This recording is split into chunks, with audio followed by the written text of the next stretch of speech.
when it comes to the different Hokage of the Hidden Leaf Village, when it comes to the discussions, we always hear about who the best Hokage is, who the strongest Hokage is, ranking the Hokage, favorite Hokage, but we don't have too many conversations about who the worst Hokage in the history of the Hidden Leaf Village is. And I don't know if it's maybe because that's something that comes off as being a bit blasphemous, because, you know, the Konoha is basically the center of the Naruto story for us, and the Hokage is such a valued position. The Hokage is someone that everyone in the village looks to, and in most cases the Hokage is the strongest member of the village. And when you just look at what that title brings forward and where it stands just geopolitically with all the other villages, the Hokage position is pretty damn important. And yet at the same time, when we talk about who the best Hokage is, we also have to have that discussion about who the absolute worst is. And regardless of what some people might say, you know, every Hokage has a blemish on their record, and every Hokage has made a major mistake. So for my candidate for who the worst Hokage is, I'm just gonna go ahead and warn a lot of people now, right? The person I'm picking is gonna trigger a lot of people. It's gonna trigger a lot of people because this is a Hokage that a lot of people love. And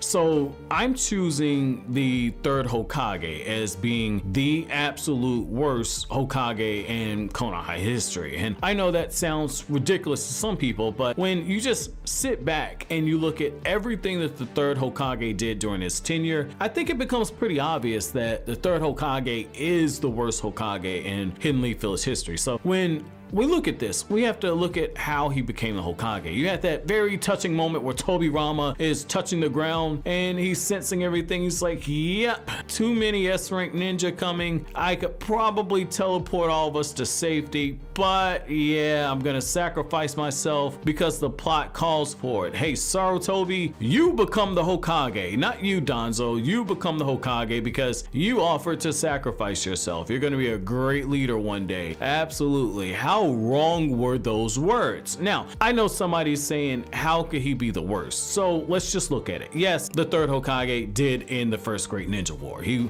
played a huge role in it. The First Great Ninja War saw the first two generations of Kages in all the village being killed. Tobirama should have been the last one. And for reference on that, I would highly recommend that you guys check out the video that Anime Balls Deep did on the First Great Ninja War, as well as his other videos going over the second and the third Great Ninja War, going into a lot of the lore about the stuff that led into each of the ninja wars and what happened in them.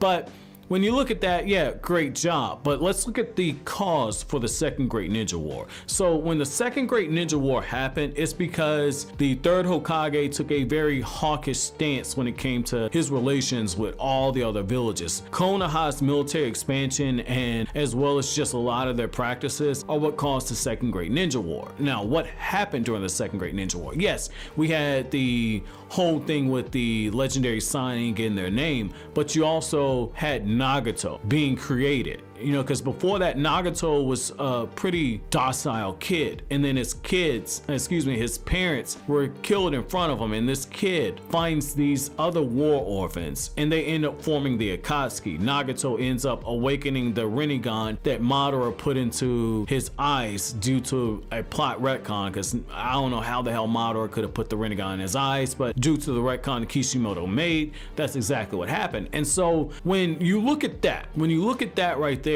if the Second Great Ninja War never happened, Nagato never would have took the downward spiral that he did, and it can remain to be said whether or not, you know, Black Zetsu would have continued to manipulate things. But if we just look at the story as we know it, Nagato wouldn't have been created, the Akatsuki wouldn't have been hunting down the Biju like that, or at least they wouldn't have had Nagato there to do it, and even then they needed Nagato to seal away all the Jinchuriki. So that in itself, the third Hokage is indirectly responsible for that. And then when you look at the fact that the third Hokage allowed Danzo to run everything from the shadows, and he knew Danzo was stepping out and didn't do anything to stop him, because Danzo he felt like was a necessary evil. It's because of Danzo that Nagato even became who he was, because Danzo aligned himself with Hanzo. Now that brings me to the next point. When it comes to the third Hokage, Danzo is gonna be forever intertwined into his legacy, because not only did that happen, but because the Second Great Ninja War lasted for such a long period of time, it led to Konoha and the Land of Fire having so many issues when it came to their border, and all the other skirmishes that led into it led to the Third Great Ninja War. And it's during the Third Great Ninja War that when you look at the different data books, you look at the different novels, as well as the information that's sprinkled into the series, that Danzo really began to get a little more foothold into how Konoha's being run. Everything still started and stopped with the Third Hokage, but he never stopped Danzo and Danzo's quest for power. It was always a chess game between these two, and the Third Hokage always thought he was a step ahead of Danzo. In a lot of cases he was, but even then you had moments like the Uchiha massacre where Danzo was ahead of the Third Hokage. It's because of that arrogance that a lot of things since then happened. Like when you look at the whole thing with the Uchiha clan, the whole reason why they were rebelling is because the Third Hokage was allowing Danzo to strip the Uchiha police force of a lot of their responsibilities and give it to all the members of the Anbu. And then you had the skirmishes between the Anbu and the members of the Uchiha police force, and that was stuff that was implied and in some cases stated in the manga. And then when you look at the fact that the Uchiha, after the Kyuubi attack happened, they were forced to be the ones who shouldered that blame. Yes, a lot of people looked at Naruto and said, that's the demon seed, it's his fault. But then at the same time, you had the members of the village who said, yeah, well, it could only be an Uchiha who manipulated everything from the shadows. It had to be somebody from the Uchiha clan. They were the ones who didn't see a lot of their compound destroyed. And so in the aftermath of all of that, in the aftermath of all of what happened, the Uchiha clan got pushed to the outskirts of the village. And the Third Hokage didn't fight it because in the back of his mind, he probably suspected the Uchiha clan as well. And he also allowed Danzo to make the call to where Fugaku and the other Uchiha couldn't help stop the Kyuubi attack, and that would have killed a lot of the distrust. So that's another slight on his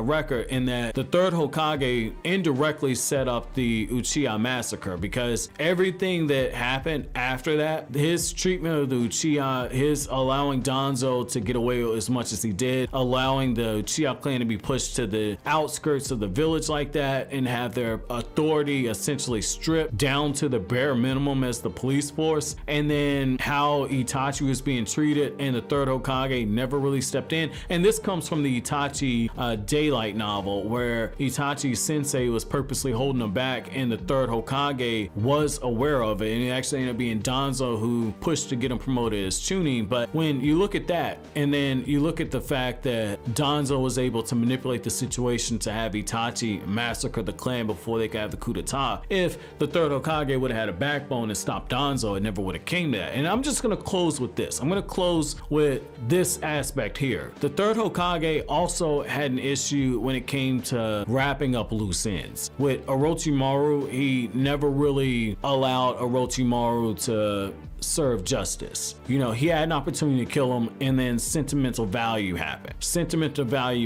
And he couldn't bring himself to essentially killing his student. He couldn't do it. And because of that, Orochimaru 12 years later came back and essentially tried to destroy the Hidden Leaf Village and became the biggest thorn in the side of the village that they've had in the history of Konoha, probably since Madara Uchiha. And then the other thing, the Jinchuriki status of Naruto was only known to a few select people. It was only known to a few select people, and yet when it leaks out, it gets revealed in the second Itachi Daylight novel that it was Danzo who leaked it out, and the Third Hokage didn't do anything, and yet Danzo is the one person who, you know, had the motivation to do it, because essentially people were questioning the Third Hokage. Why are you allowing the demon child that has the nine-tailed fox inside of him, why are you allowing him to stay in the village? He killed our beloved Fourth Hokage. It was a chess move by Danzo to turn the public against the Third Hokage so he could one day take the Hokage reins, and yet the Third Hokage didn't do anything. I know, to his credit, after the Uchiha massacre, Danzo saw a lot of his power stripped, and at some point it was revealed that the Third Hokage was taking away Danzo's authority and just reducing him to being just an advisor. And yet, let's see how well that happened. Danzo was still bringing people in the root. He was getting kids like Sai and everything. That all falls on the third Hokage. That Sharingan arm that Orochimaru made for Danzo while he was a member of Root, that falls on the third Hokage. Kabuto being manipulated by Danzo falls on the third Hokage. So much of what went wrong in the Naruto series falls at the doorstep of the third Hokage, but those are my thoughts as to why the third Hokage is